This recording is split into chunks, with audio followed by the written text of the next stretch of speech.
Okay အားလုံးပဲမင်္ဂလာပါကျွန်တော်ကတော့မဟင်းခန့်ခေါ်မဟင်းပါကျွန်တော် US Suni Oscar မှာရောက်လာတော့တစ်နှစ်တီတီရှိပါပါတယ်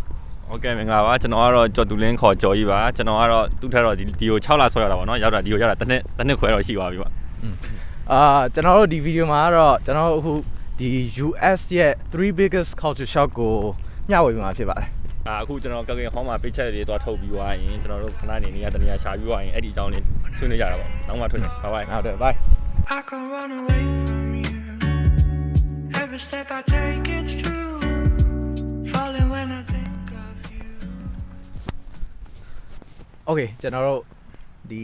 Lake Ontario ရဲ့အရှိကိုရောက်ပြီပေါ့နော်ဒီနေရာလေးလဲလာပါတယ် Suni Oscar ရဲ့main focal point ပေါ့အဲ့လိုပြောလို့ရတယ်အကြောင်းမှာစာလုပ်လို့ပြင်ပန်းလာတယ်ဖြစ်ဖြစ် depression ဝင်တာပဲဖြစ်ဖြစ် link မှာလာပန်းဖြေလို့ရတယ် depression ကတော်တော်ဝင်တယ်စောင်းရည်ဆိုပို့ဆိုးရပေါ့နော်ဖြူးနေတော့Okay so စားလိုက် Okay yeah အဲ့ဆိုကျွန်တော်တို့ပထမဆုံး culture shock ကြည့်အောင်ပထမ culture shock ကဘာလဲဆိုတော့ဒီနိုင်ငံအိန္ဒိယ chance 0မရှိဘူးအဲ့ကျွန်တော်တို့မြန်မာနိုင်ငံမှာဆိုတော့ဒီတိုင်း chance 0လည်းရှိတယ် chance 0လည်းရှိတယ်ပြီးတော့ chance 0ပေါ်မှာလည်းတုံးတန်းကျိုးတွေနဲ့ပတ်ထားတယ်ဒီမှာကျတော့ဒီအိန္ဒိယ chance 0တွေအကုန်လုံးမဟုတ်ဘူးတော်တော်များများတော့မရှိကြဘူးပြီးတော့ရှိတဲ့ chance 0တွေကလည်းခါလောက်ပဲရှိရနော်ခါလောက်ပဲတရိတ်ဆိုင်နေမဝင်ဘူးပေါ့နောက်အဲ့လိုမျိုးသူများရဲ့ကိုအိမ်သားအမှိုက်လာပါညာမထားအဲ့လောက်ပဲဟိုခါလောက်အဲ့လောက်ပဲထားတယ်ဆိုလိုချင်တာတော့အဲ့လိုရှိတဲ့ chance တွေကအလှပေါ့အလှတော့ပဲဟိုမြန်မာနိုင်ငံလိုအဲ့လိုလူမဝင်အောင်တခိုးမဝင်အောင်အဲ့လိုအဲ့ဒီပဲကျွန်တော်ထားတာမဟုတ်ဒီနိုင်ငံမှာ chance 0ဆိုတာသူတို့ကအဲ့ဒါတော့ culture shock အကြီးပေါ့နော်အော်လို့ငါတို့ဒီနိုင်ငံကဟိုတော်တော်ပို့ပြီးတော့ safe ဖြစ်တယ်ပေါ့နော်တို့ရဲ့ရဲတွေဘာတွေကိုဘယ်လောက်ထိယုံကြည်ချက်ရှိလဲဆိုတာဟိုတော်တော်များများအဲ့လိုchance ကိုမထားကြဘူးတို့ရဲ့အိမ်ကအဲ့တကားရဲ့ lock ကိုပဲအားကိုးကြတယ်ပေါ့နော်ရဲရတယ်အများနဲ့ patrol လုပ်နေတော့မြို့သူကစိတ်ချရတယ်ပေါ့မင်းကမနာဘူးတည်တာမနေ့တော့ဟိုတရက်တော့ငါစီနီမာပြန်လာစီနီမာငါတို့ movie ကြည့်ပြီးတော့ပြန်လာတော့ရဲက2စီးပတ်ရဲက2စီးအလကားနေပတ် 24/7 ပတ်နေတာရဲကရအများနဲ့သူတို့ patrol အများနဲ့ရှိတယ် safety တော့ပေါ့အဲ့ဒါလည်းဒီ Oscar မြို့မှာပဲမဟုတ်ဘူးเนาะငါတို့ဒီ campus ပေါ်မှာလည်းရှိတယ်ကျွန်တော်တို့ဒီကျောင်းရဲ့ campus မှာတော့ရဲစခန်းရှိတယ်ရဲစခန်းနဲ့သူက University Police နဲ့အဲ့တော့ပထမဆုံး culture shock ပေါ့เนาะဒီသူက chance မရှိဘူး safety ပုံမြန်တာကဲနောက်တစ်ခုကဒုတိယအချက်ကကြတော့သူကဘာလဲဆိုတော့ဒီကလူတွေကအရန်ခင်မင်တယ်ပေါ့เนาะအရန် friendly ဖြစ်တယ်ဘယ်လိုပြောမလဲကျွန်တော်တို့အခုဒီအပြင် public မရောက်ခင်public ကြောင်မပြောခင်ပေါ့နော်ဒီဘက်ကျွန်တော်တို့ဒီ campus ပေါ်မှာပဲကွာကျွန်တော်တို့တနေ့တာမှာအကြောင်းသွားတယ်အတန်းပြန်တယ်dining hall သွားတယ်အဲ့ဒီမှာပဲ dining hall ဝန်ထမ်းနေအကြောင်းကတကယ်ရင်းနေဆိုပဲအဲ့လိုပဲပြောကြတယ်ပေါ့ဟိုဖက်နှက်ဝတ်လိုက်ဖက်နှက်ကြိုက်တယ်သူတို့ဖက်နှက်ကြိုက်တယ်ဆို I like your shoe I like your Crocs အဲ့လိုမျိုးအင်ကြီးတွေဆိုလဲသူတို့ကြိုက် I like your t-shirt အဲ့လိုမဟုတ်တော့မှဒီတိုင်းလူကြီးတွေကြတော့သူတို့ကကြတော့အဲ့လိုမပြောလူကြီးရတော့သူတို့တမျိုးပေါ့အဲ့လိုမျိုး Good morning how are you doing ဒါကတော့ဘယ်လိုပြောမလဲဒါသူတို့ကဒါဘယ်လိုပြောမလဲ daily conversation ဒါ stranger ကိုပြောနေရတာဖြစ်နေပြီဒါကြတော့ဆိုတော့ example မျိုးရှိလားရှိတယ်ဟိုactually ဒီကျောင်းမှာပဲမဟုတ်ဘူးပေါ့နော်ဒီအပြင်မှာလည်းဖြစ်တယ်ကျွန်တော်ဖြစ်ချင်တော့ဟိုတရက်တုန်းကကျွန်တော် vlog ရိုက်မယ်ဆိုထွက်နေတဲ့အချိန်မှာကျွန်တော် actually camera ပေါ်မှာတော့မိသွားသေးတယ်အခုကျွန်တော်တစ်ချက်ပြပါ Wow, it's beautiful, isn't it? It is. We gotta have storage.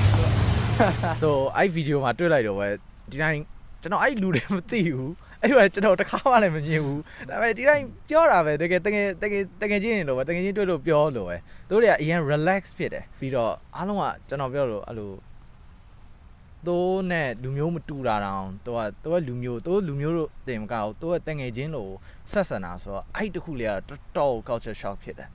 အဲ့ဒါတော့မနာဘူးတကယ်အဲ့ဒါနဲ့မင်းရဲ့ example နောက်တစ်ခုရှိတယ်လားရှိတာပေါ့နော်ကျွန်တော်ဆိုရင်ရောက်တော့တစ်နှစ်ခွဲဆိုတော့လေသူ့ရဲ့ senior ကြီးပေါ့ဗျာ senior ဆိုတော့ experience ကပုံများတာပေါ့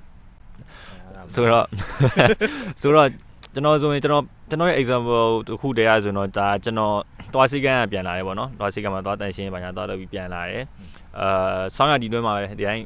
လမ်းလျှောက်ပြန်လာတယ်ဒီနှင်းတော်တွေကြားထဲမှာပေါ့ဗျာသူအိမ်နေဆိုရင်နှင်းနေတဲ့အုပ်နေတယ်အဖိုးကြီးနဲ့အဖွားကြီးပေါ့သူတို့အိမ်ကိုသူတို့ဒီ shower လုပ်နေရပေါ့နော်ဒီနှင်းနေဖယ်တယ်နှင်းနေတူတယ်သူတို့ဒီလမ်းကြောင်းရှင်းအောင်တော့အဲ့ဒါနဲ့ကျွန်တော်လှမ်းမြင်တယ် ကျွန်တော်လှမ်းမြင်တာကလည်းတမိုင်လောက်အကွာကလေးอ่ะပေါ့နော်အဲ့လိုမျိုးလှမ်းမြင်တာကိုကျွန်တော်အဲ့လိုမျိုးပေါ့how are you doing အဲ့လိုမျိုးပေါ့ဘယ်ကပြန်လာလဲလို့အဲ့လိုမျိုး house life ပေါ့ဒီမျိုးကိုကြိုက်လားသူတို့ဒီနိုင်ငံမှာနေရတာအဆင်ပြေလားဘာညာပေါ့ဘယ်လိုပြောမလဲသူတို့လည်းမြန်မာ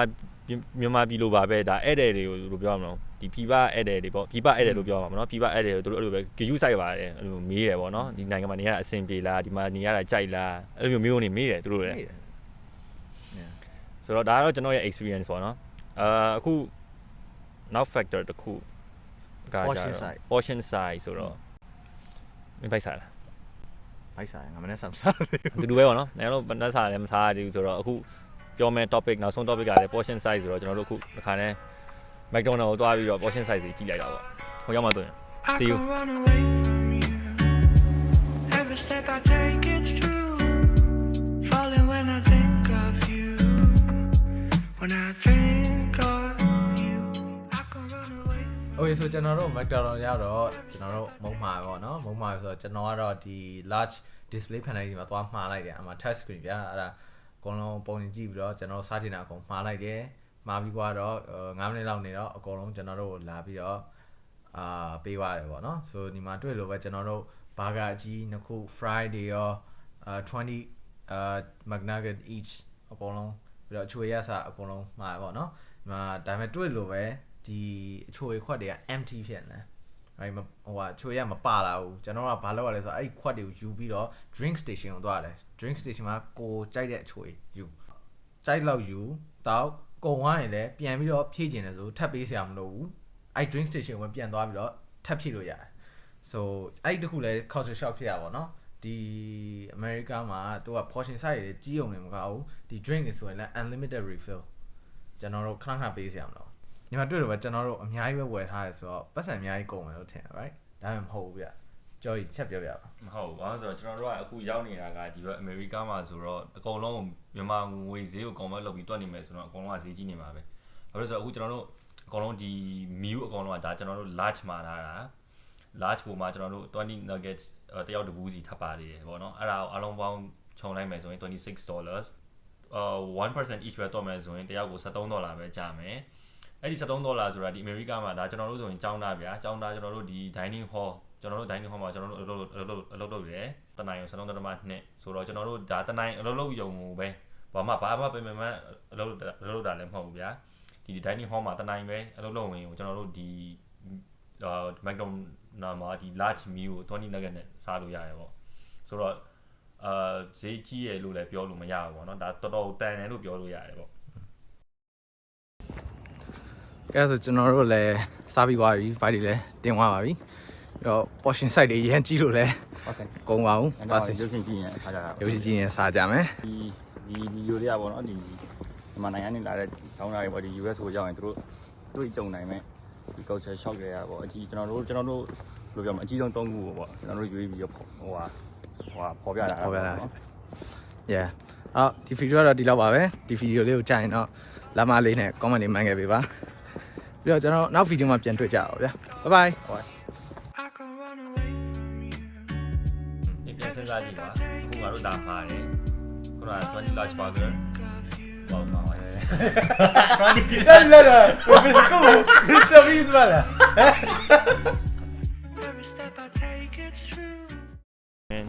โอเคအားလုံးပဲမင်္ဂလာပါကျွန်တော်ကတော့မဟင်းခန့်ခေါ်မဟင်းပါကျွန်တော်ကတော့မှားတယ်ကျွန်တော်ကပဲဝါဒီကောင်